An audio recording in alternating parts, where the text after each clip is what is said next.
Word মানে বিপৰীত শব্দ। ছবিবোৰ চোৱা, এইটো কিহৰ ছবি? ইয়াত কেইটা আপেল আছে? দুইটা আপেল আছে। আচ্ছা, এই আপেল দুইটা কোনটো ডাঙৰ কোনটো সৰু? এইটো ডাঙৰ, এইটো সৰু। তোমালোকে মনত ৰাখিবা, এই ডাঙৰক ইংৰাজীত কোৱা হয় বিগ। কি বুলি কোৱা হয়? বিগ।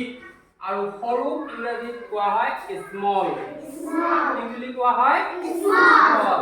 তেনেহলে এইটো হ'ব বিগ এপল আৰু এইটো হৈছে স্মল এপল, মানে ডাঙৰ আপেল আৰু সৰু আপেল।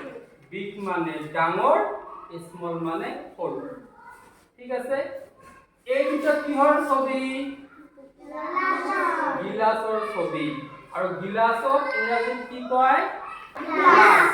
GLASS, গ্লাস মানে হৈছে ইংৰাজীত আৰু অসমীয়াত কোৱা হয় গিলাস। ঠিক আছে, আছে এই দুটা গিলাসত পানী আছে। কি আছে? পানী।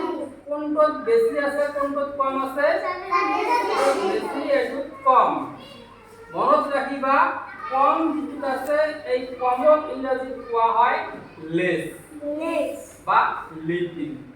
লিটিল মানেও কম, লেস মানেও কম। আৰু এই গিলাসটোত পানী বেছি আছে, এই বেছি ইংৰাজীত কোৱা হয় মাছ নাইবা মোর। তেনেহলে কি কম আমি? ইয়াতে কম আছে মানে লেস ওয়াটার, ইয়াতে হ'ব মাছ ওয়াটার। ইয়াতে কম পানী, ইয়াতে বেছি পানী। ঠিক আছে, এইটো কিহৰ ছবি? মানুহৰ ছবি, হয়নে? এইজন ওখ মানে লম্বা, এইজন হৈছে চাপৰ মানে সৰু না চুটি। তো এই ওখ ইংৰাজীত কোৱা হয় টল। কি বুলি কোৱা হয়? টল। টল মানে হৈছে ওখ। আৰু এইজন হৈছে চাপৰ, এই চাপৰক ইংৰাজীত কোৱা হয় শৰ্ট। কি বুলি কোৱা হয়? শৰ্ট। শৰ্ট মানে চাপৰ, টল মানে ওখ। ওখ, চাপৰ, টল, শৰ্ট। ঠিক আছে, এই দুটা কিহৰ ছবি? গছৰ ছবি। গছক ইংৰাজীত কি কয়? ট্ৰি মানে হৈছে গছ।